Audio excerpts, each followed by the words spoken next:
नमस्कार, बहुत स्वागत है आपका। मैं हूं आपके साथ विवेक शुक्ला और आप देख रहे हैं विस्तार न्यूज। हम बचपन से ये सुनते आए हैं कि जल है तो कल है, जल ही जीवन है, पानी बिना सब सूना है, यानी कि बगैर पानी के कोई व्यक्ति जीवित नहीं रह सकता। और व्यक्ति तो छोड़ दीजिए, कोई पशु पक्षी भी जीवित नहीं रह सकता, ये सृष्टि ही नहीं रह सकती है। कहने को तो हमारी इस धरती का ज्यादातर हिस्सा पानी से ही भरा हुआ है, लेकिन पीने योग्य पानी बहुत कम है, बिल्कुल ना के बराबर। लेकिन आज इस पानी को बचाने की जरूरत है, आज इस पानी को संरक्षण की जरूरत है। पानी कहां से मिलता है? पानी नदियों से मिलता है, जल भूजल स्रोतों से मिलता है। लेकिन हो क्या रहा है? हो ये रहा है कि लगातार नदियों का जल स्तर कम होता जा रहा है, कुछ नदियां सूख रही हैं, भूजल स्तर गिरता जा रहा है। नतीजा ये है कि पानी को लेकर चर्चाएं शुरू हो चुकी हैं कि अगर हम पानी नहीं बचाएंगे तो फिर भविष्य क्या होगा। राजधानी भोपाल में जल संरक्षण को लेकर भारत भवन में 7 दिवसीय सदा नीरा समागम का आयोजन किया जा रहा है। पर्यावरण संरक्षण और पंच महाभूतों पर केंद्रित एक व्यापक राष्ट्रीय विमर्श होगा, जिसमें सीएम डॉक्टर मोहन यादव के नेतृत्व में चल रहा जल गंगा संवर्धन अभियान अब एक बड़ा स्वरूप लेता जा रहा है। और इसी अभियान को नई दिशा देने के लिए यह आयोजन किया जा रहा है ताकि हमारे जल स्रोतों को संरक्षित किया जा सके, जल स्रोत जो सूख चुके हैं उनको दोबारा से योग्य बनाया जा सके ताकि जल हमें वहां से मिले, जो नदियां सूख गई हैं उनमें फिर से पानी लाया जा सके। एक प्रयास है भविष्य को संवारने के लिए, प्रयास है पर्यावरण के संरक्षण के लिए, प्रयास है पानी को बचाने के लिए। और इस प्रयास को समझने के लिए आइए शुरुआत करते हैं खास चर्चा की। इस वक्त हमारे साथ AK Biswal, regional director central ground water board के भोपाल से हमारे साथ जुड़ गए हैं। बहुत स्वागत है आपका एके बिस्वाल साहब जी। और हमारे साथ doctor Rakesh Singh, senior scientist हैं सेंट्रल ग्राउंड वाटर बोर्ड के, भोपाल से हमारे साथ जुड़ रहे हैं। बहुत स्वागत है आपका डॉक्टर राकेश सिंह जी। और हेमंत खरे, नदी मित्र हैं, नदियों के संरक्षण के लिए, नदियों में जल के लिए बहुत प्रयास करते हैं। हेमंत खरे जी, आपका भी बहुत बहुत स्वागत है। सदा नीरा में हम बात करेंगे आगे, और बात करेंगे ये कि अगर हम नदियों को संरक्षित करने की बात कर रहे हैं, नदियों में दोबारा पानी लाने की बात कर रहे हैं, तो क्या ये संभव है? क्या भूगर्भ में जो जल स्रोत हैं उनको दोबारा से हम संरक्षित करते हुए उसको बढ़ाया जा सकता है? आज चर्चा इन्हीं विषयों पर होगी। शुरुआत में हेमंत खरे जी आपसे करना चाह रहा हूं, सदा नीरा क्या कार्यक्रम है और इस कार्यक्रम का उद्देश्य क्या है, और कैसे हम इस कार्यक्रम में आगे बढ़ते हुए अपनी भागीदारी निभा सकते हैं? शब्दार्थ ही है कि ऐसी नदियां जो हमेशा नीर से भरी रहें, उनमें 24/7 लगातार जल भरा रहे और उस जल का उपयोग अपन कम्युनिटी, सारा समुदाय, देश प्रदेश के लोग कर सकें, फसल उपजा सकें, स्वयं का जीवन चले, अन्न जल कपड़ा। इवन देखा जाए तो जितनी भी संस्कृतियां वो भी नदी के किनारे ही उपजी हुई हैं और नदी के किनारे ही सारा अपना मानव सभ्यता का विकास हुआ है। तो नदी जो है, कोई सी भी नदी हो, उसमें पूरे समय वो सदा नीरा रहे। इस शब्द का उद्देश्य ये बताता है, इस कार्यक्रम का उद्देश्य है कि वो सदा नीरा रहे। जहाँ तक अभी अपन लोग देखते हैं कि जो मानव हस्तक्षेप है वो बहुत ज़्यादा बढ़ते जा रहा है, इसलिए जो प्राकृतिक नदी का जो प्रवाह है वो प्रभावित हो रहा है। नदियों का बहुत ज़्यादा अपन लोग दोहन कर रहे हैं, उसमें प्रदूषण बहुत ज़्यादा मिला रहे हैं। और जैसे जैसे अपना मॉडर्नाइजेशन होते जा रहा है वैसे वैसे उसमें केमिकल्स भी बहुत ज़्यादा जा रहे हैं, फर्टिलाइज़र बहुत ज़्यादा जा रहे हैं, और अपने खुद के भी जो दैनिक उपयोग से जो कचरा निकल रहा है वो भी कहीं ना कहीं नर्मदा जी या फिर दूसरी अन्य नदियों में प्रवाहित हो रहा है। इसकी वजह से नदियां जो है वो अपना जीवन उनका खत्म होते जा रहा है, वो धीरे धीरे सूखते जा रही हैं। तो इस वजह से ये सदा नीरा का ये उद्देश्य है कि नदियों को किस तरह से बहुत अच्छा उद्देश्य है। और हम तो ये कहेंगे हेमंत जी कि इस उद्देश्य को पूरा करने के लिए जो संभव हो हर व्यक्ति को अपनी भागीदारी निभानी चाहिए। डॉक्टर राकेश सिंह जी, एक सवाल ये भी है कि ग्राउंड वाटर बोर्ड के आप सीनियर साइंटिस्ट हैं, जो सेंट्रल ग्राउंड वाटर की स्थिति है, हम ये समझना चाहते हैं कि सदा नीरा समागम से ग्राउंड वाटर पर क्या असर पड़ेगा और आने वाले भविष्य को लेकर क्या हमारी योजनाएं हैं? देखिए, बहुत अच्छा प्रश्न किया, क्योंकि जो हमारी मध्य प्रदेश की मुख्य नदियां नर्मदा, तापी जो है ये भूजल आधारित हैं और ये ग्राउंड वाटर से उनका सीधा रिश्ता है। अब दो विषय है, एक नदियों का प्रदूषित होना और एक विषय है नदियों का जल उपलब्धता कम होना। और सारे हमारी आबादी और सारे मुख्य शहर जो नदी पे आधारित हैं और जो शहर नदी से दूर हैं, जैसे भोपाल, इंदौर आदि, उनको भी उन्हीं नदियों से पानी का आपूर्ति की जा रही है। तो समस्या अति गंभीर है। तो अब जरूरी है कि जो संरचनाएं नदी के पास, जो हम लोग नदियों का जीर्णोद्धार या पुनरुद्धार का जो ये विषय जो लिया गया है सदा नीरा में, ये अपने आप में बहुत प्रासंगिक है। और हमको भूजल कहाँ पे रिचार्ज हो सकते हैं, किस स्थान पे हो सकते हैं, किस स्थान में नहीं हो सकते हैं, इसका आकलन होना बहुत ज़रूरी है। क्योंकि हमारा वो प्रयास रिचार्ज का उसी जगह में हो जहां हो सके। एक आंदोलन और एक पूरी कम्युनिटी को इन्वॉल्व करना बहुत जरूरी है, लेकिन रिचार्ज उन्हीं जगह करना है जहां वो हो सके, जहां उसमें रिचार्ज की संभावनाएं हैं। बिल्कुल इम्पोर्टेंट है जी। और आपने जिस तरह से बताया कि भूजल को रिचार्ज करना है तो इसमें सबकी सहभागिता बहुत जरूरी है। AK बिस्वाल जी, एक सवाल ये भी है कि मध्य प्रदेश के मुख्यमंत्री डॉक्टर मोहन यादव जल गंगा संवर्धन योजना के तहत हर साल एक ऐसा जन भागीदारी कार्यक्रम का आयोजन करते हैं ताकि जो हमारे जल स्रोत हैं, जो सूख चुके हैं या खत्म हो चुके हैं, उनको पुनर्जीवित किया जा सके और उन जल स्रोतों के माध्यम से लोगों तक पानी पहुंचाया जा सके। आपके इस समागम से सदा नीरा के कार्यक्रम में इस योजना का कितना योगदान हो सकता है और आने वाले भविष्य में हम और क्या नया प्रयोग देख सकते हैं? देखिए, जल ही जीवन, जल का दूसरा नाम है अमृत। Water is eligible life. क्योंकि अब बिना खाना खा के हम लोग 3 महीना बच सकते हैं, लेकिन बिना पानी पी के 3 दिन भी नहीं रह सकते। इसलिए बिना जल में ये सृष्टि संभव नहीं है। और आज जन आबादी बढ़ रहा है, डिमांड भी बढ़ रहा है, इसलिए वाटर भी वो इसी हिसाब से भी हम लोग पानी को खर्च करें। लेकिन उसका भी एक लिमिट है, क्योंकि वाटर कोई कंटिन्यूस सोर्स नहीं है, उसका सोर्स इज लिमिटेड। तो उसको हमको ध्यान में रखना है। जो नदी पहले जैसे अब बोले नदी का किनारे ही ये हमारा सोसाइटी स्टार्ट हुआ है जी, तो नदी का पानी कहाँ से आ रहा है ये फर्स्ट समझना चाहिए। नदी का पानी कहीं से सृष्टि नहीं है। एक पानी का एक सोर्स है, वो दैट इज बारिश, रेनफॉल। तो रेनफॉल ऊपर से पानी जितना गिरा है वो नदियों के जा रहा है, कुछ अंडरग्राउंड जा रहा है और कुछ ऐसे ही वेस्ट होकर जगह समुद्र जा रहे हैं। लेकिन पानी तो सब समुद्र जा रहा है।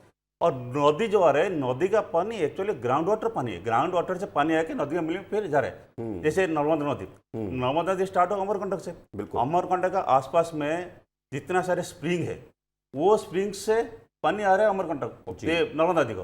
अगर वो स्प्रिंग हो गया तो पानी का कम हो जाएगा, जो अभी हो रहा है। इसलिए ये एक अच्छा प्रयास है मध्य प्रदेश सरकार से, एक अच्छा आंदोलन है। और उसमें क्या है, सब पब्लिक जो है एक उसको एक सीरियसली लेंगे। तो क्योंकि इसमें अगर कुछ करना है, ये सरकार का काम खाली नहीं है, इसमें जन भागीदारी का काम है। बिल्कुल, सब मिलके करना है। क्योंकि हम एक प्रोजेक्ट हम लोग लिए हैं, जो जितना स्प्रिंग है हमारा डिंडोरी और अनूपपुर के आसपास जो पानी देता है नर्मदा नदी को, वो स्प्रिंग क्या है, हम लोग वो स्प्रिंग के ऊपर अभी तक कोई स्टडी नहीं हुआ है। फर्स्ट टाइम के लिए central ground water board Bhopal office इसमें एक स्टडी लिया है। उसमें हम लोग कम से कम 200 स्प्रिंग को आइडेंटिफाई किए हैं और उसका एक योजना हम दिए हैं, एक मैनेजमेंट प्लान दिए हैं कि ये वो स्प्रिंग कैसे जीवित रहेगा और पानी बढ़ते जाएगा। तो एक अच्छा प्लान होगा। हमको जो डिंडोरी और अनूपपुर डिस्ट्रिक्ट अधिकारी को हम वो सौंपे हैं, इवन राज्य सरकार को भी यहाँ सौंपे हैं। तो उसमें क्या है, हम देखें उसमें फील करते करते जंगल में एक स्प्रिंग था, वो पता नहीं चला। उसमें स्प्रिंग्स सब बोले हैं, गांव वाले बोले कि सर ये स्प्रिंग्स हो गया, हमारा गांव में पानी नहीं, ये नहीं है जी। फिर हम देखे वो स्प्रिंग सूखा नहीं था, वो स्प्रिंग क्या है, इधर उधर जो पता और पेपर ये करके वो स्प्रिंग बंद हो गया था। फिर गांव वाले को हम लोग बुलाए, उसको पूरा अच्छा से साफ कराए, वो स्प्रिंग उसी टाइम वो जीवित हुआ और कई साल हो गए वो बंद था। स्प्रिंग से मतलब आपका ये है कि एक माध्यम जिससे पानी आता है नदी में, का पानी वो बाहर निकल के आता है, उसको हम स्प्रिंग बोलते हैं जी। तो वो भाषा में जिसको झीरी बोलते हैं, झीरी बोलते हैं जी। तो ये बहुत अच्छी प्रयास है और इन प्रयासों की सराहना होनी चाहिए। लेकिन हेमंत जी, एक सवाल ये भी है कि आज के दौर में हम प्रदूषण को इग्नोर नहीं कर सकते हैं। नदियों में बहुत प्रदूषण है, बहुत गाद भरी हुई है, नदियों में बहुत ज्यादा कचरा है। इसको साफ करने के लिए लगातार प्रयास हो रहे हैं, लेकिन जन भागीदारी, लोगों के अंदर ये सोच कि हमें नदियों को गंदा नहीं करना है, ये एक बड़ा प्रयास है। हेमंत खरे जी, आप इसमें किस तरह से आगे बढ़ रहे हैं? ये तो एक बहुत ही ज़्यादा जन जागरूकता का विषय है। मतलब है पूरी दुनिया एक ऐसी विडंबना है कि पूरी दुनिया में अपने भारत देश में ही नदियों को पूजा जाता है। बिल्कुल। और सबसे ज़्यादा कचरा जो है अपन लोग ही जाके उन पूज्य नदी में डाल देते हैं। तो ये जो एक मानसिकता है आदमी की, इसके लिए बहुत बड़ा अभियान चलाना पड़ेगा। और जैसे कि एक सोशल चेंज का विषय है ये, और ये बहुत स्लोली होता है, धीरे धीरे लोगों को समझ आएगी, करेंगे। और इसके लिए जागरूक करना ही बहुत ज़्यादा धीरे धीरे ऐसा ना हो कि बहुत देर हो जाए। नहीं ये एक अपने आप में चैलेंज है। प्रयास बहुत तेजी से होंगे, तब जी।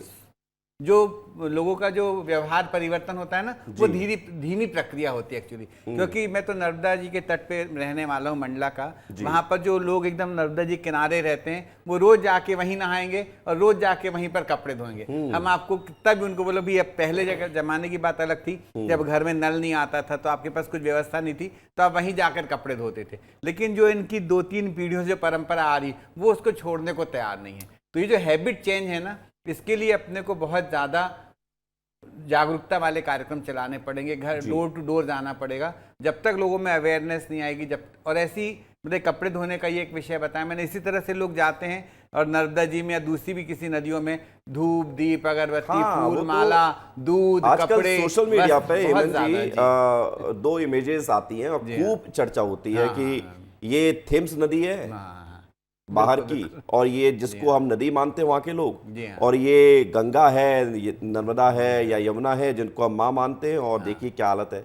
ये बड़ी चिंता वाली बात है। डॉक्टर राकेश जी, एक सवाल मेरा ये भी है कि लगातार हम जब इस विषय पर चर्चा कर रहे हैं नदियों को लेकर, मध्य प्रदेश तो नदियों का मायका है, और सदा नीरा के माध्यम से हम वाटर रिसोर्सेज को और ज़्यादा आगे बढ़ाने का प्रयास कर रहे हैं। मुझे अभी वर्तमान स्थिति बताइए डॉक्टर राकेश जी कि वर्तमान में मध्य प्रदेश के पास कितना पानी है, जो हम संघर्ष देख रहे हैं कि पानी के लिए लोग कई जगहों पर लाइन लगाते हैं, तो वो संघर्ष कब खत्म होगा और कैसे खत्म होगा? बहुत अच्छा प्रश्न है आपका, लेकिन थोड़ा सा हमारे जो आपसे जो प्रश्न किया था हमारे साथी से जी, कि कैसे हम लोग जन जागरूकता के विषय में हम पानी को एक हेल्थ के साथ जोड़ें कि यह पानी जो पिए हैं, इस घर में आपके यहाँ जो डॉक्टरों को इतना फीस पैसा दे रहे हैं, प्रदूषित जल के वजह से इसका है।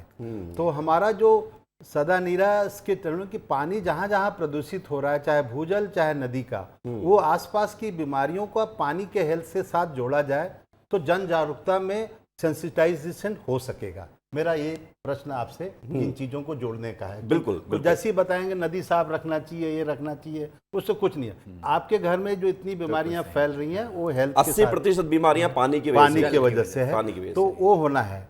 दूसरा, आपने कहा कि जो हमारा इजराइल और सिंगापुर को हम देखते हैं, तो पानी का पुनः उपयोग, मतलब इस्तेमाल पानी का पुनः उपयोग हिंदुस्तान में बिल्कुल कम हो रहा है, जो 1% से कम है।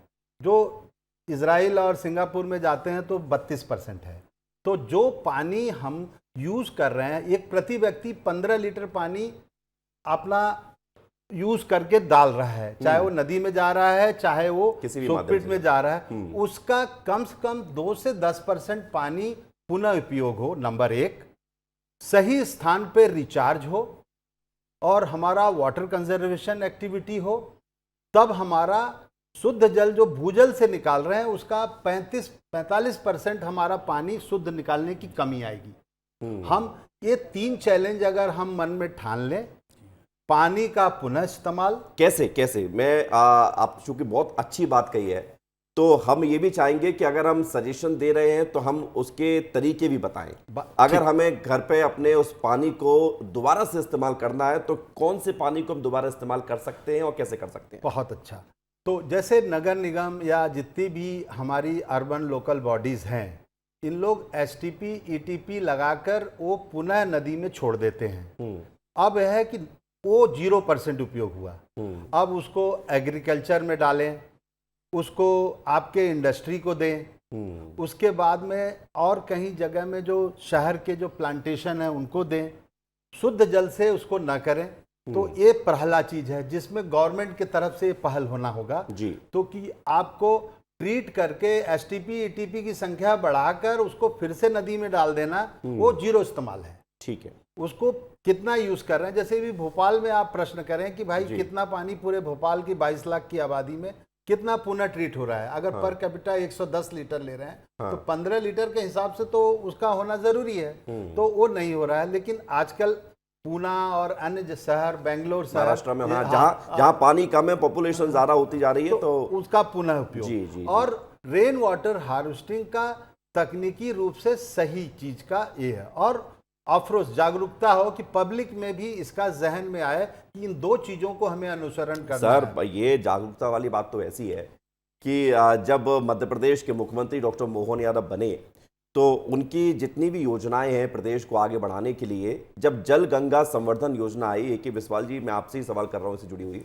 जब ये योजना आई तो लोगों को लगा कि ये क्या है, लेकिन उसके बाद फिर धीरे धीरे करके लोगों को समझ में आया कि ये योजना हमारे भविष्य के लिए है।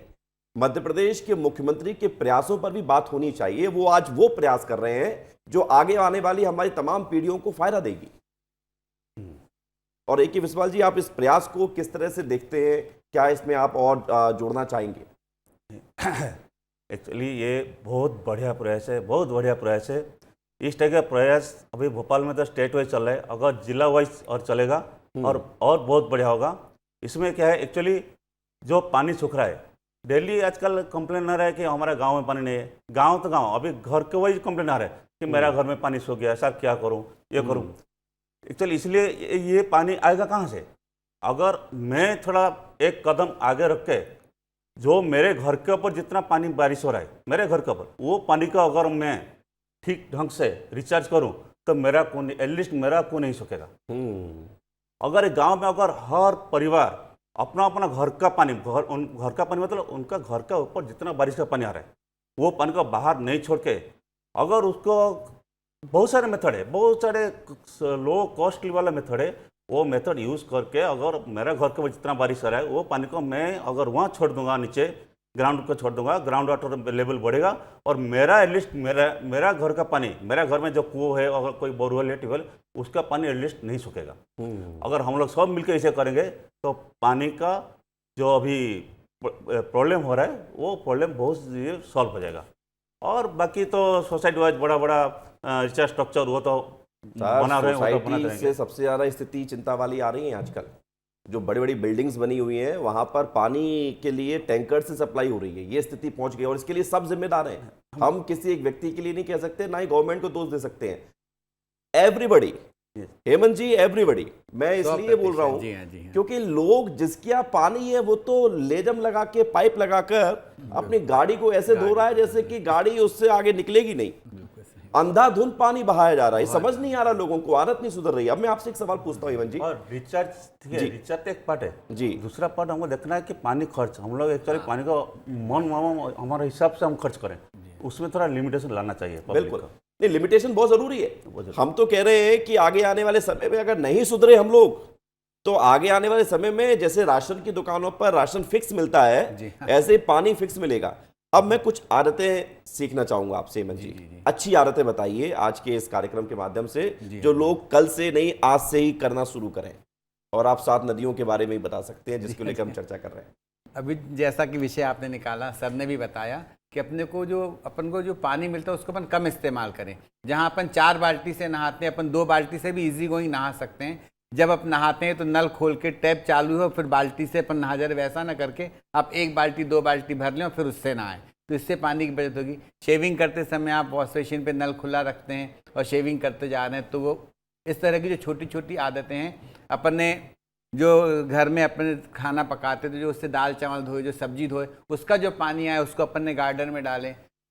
अपन लोग कूलर में जो पानी भरते हैं, तो ये सब चीज़ों में अपन जहाँ भी देख सकते हैं, अगर अपने को 1 लोटा पानी बच रहा है तो बचाना चाहिए। महाराष्ट्र में जब विगत दिनों में बहुत ज़्यादा अकाल पड़ा, लातूर में, हाँ लातूर में, तो वहाँ पे पूरे महाराष्ट्र में आप वो जो उनके ग्लास होते थे उनका कल्चर ही बदल गया। उनके जो ग्लास हैं वो छोटे छोटे हो गए हैं। हाँ। अभी जो अपन लोग जब पानी पीते हैं, अपन कोई आता है अपन को पानी देता है, अपने पूरा ग्लास भर के देते हैं, वो आधा पानी पीता है और आधा वहीं रख देता है। तो ये जो बात है, ये जो इस्तेमाल की जो चीज़ें छोटी छोटी हैं, लेकिन ये सब अपन सब अपने अनुभव में अपने मतलब प्रयास में लाएंगे तो निश्चित रूप से अपन पानी का इस्तेमाल कर सकेंगे। इसी तरह से वॉशिंग मशीन में अपन कपड़े धोते तो वॉशिंग मशीन में भी बहुत ज़्यादा पानी का इस्तेमाल होता है। मतलब आपको आप कह ही रहे हैं कि आदतें अब बदलनी पड़ेंगी, बहुत जरूरी और है। आदतें नहीं बदलेंगे तो फिर जैसा बता रहे थे हेमंत जी कि छोटे छोटे गिलास में पानी अब लोग इस्तेमाल कर रहे हैं, ऐसा ही होगा। अगर पानी बचेगा नहीं तो क्या करेंगे?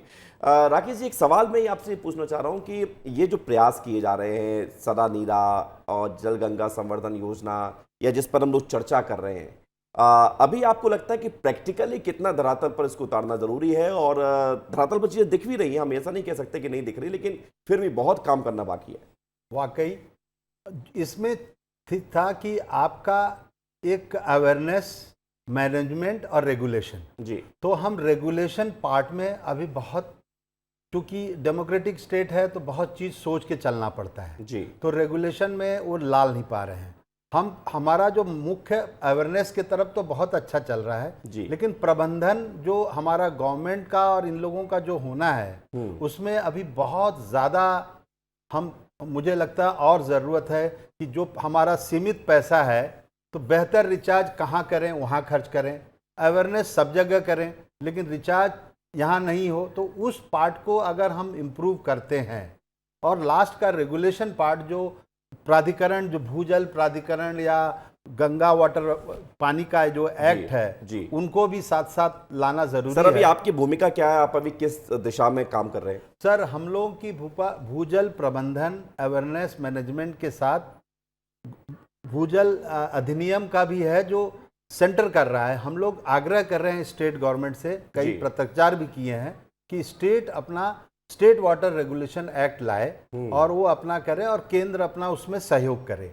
सिर्फ केंद्र के प्रयास से ही हम रेगुलेशन पूरे मध्य प्रदेश में सही रूप से नहीं कर सकते हैं जी। तो आने वाले समय में जैसे जैसी समस्या हमारी आएगी तो रेगुलेशन, मैनेजमेंट और सही जगह कहाँ पे टेक्निकल गाइडेंस उनको ज़रूरत है कि रिचार्ज की, वो केंद्रीय भूजल अपना नैक्यूम की रिपोर्ट शेयर किया है ऑल डिस्ट्रिक्ट रिपोर्ट्स में जी। और उसको 1:10,000 स्केल में नैक्यूम 2.0 की रिपोर्ट भी शेयर कर रहा है और 7 जिलों में हमारे अधिकारी जो अति दोहित है उसमें टेक्निकल मार्गदर्शन जिलाधीश को दे रहे हैं। बहुत बढ़िया, जिसमें ये चीज को हम दे रहे हैं। एक ही विश्वाल जी, 7 नदियों को अगर दोबारा से रिचार्ज कर दिया जाएगा, पुनर्जीवित कर दिया जाएगा, तो इससे मध्य प्रदेश की स्थिति पानी के मामले में कितनी बेहतर हो सकती है?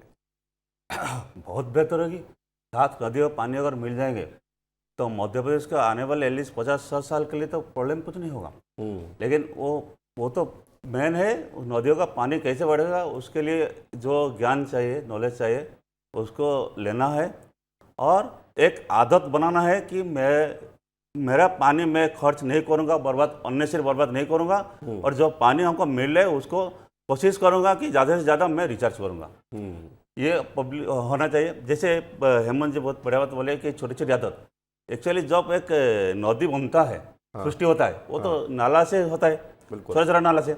तो नाला कैसे बनता है? वो बारिश के पानी से बनता है। तो बारिश होता है तो एक साथ नाला जैसे बारिश नहीं होता है, वो तो एक ड्रॉप वाइज होता है। तो छोटा छोटा ड्रॉप, ऐसे एक छोटा ड्रॉप को ले लेंगे, वो पानी का कोई मेलू नहीं है, वो तो एवापोरेट कर जाएगा। लेकिन छोटे छोटे ड्रॉप जो मिल जाएंगे तो भी एक नाला बनता है। ऐसे छोटे छोटे आदत अगर हम मिलकर अगर हो जाएगा, छोटी छोटी आदत और बूंद बूंद पानी को बचाना, ये हम लोगों के अपने व्यवहारिकता में लाना पड़ेगा।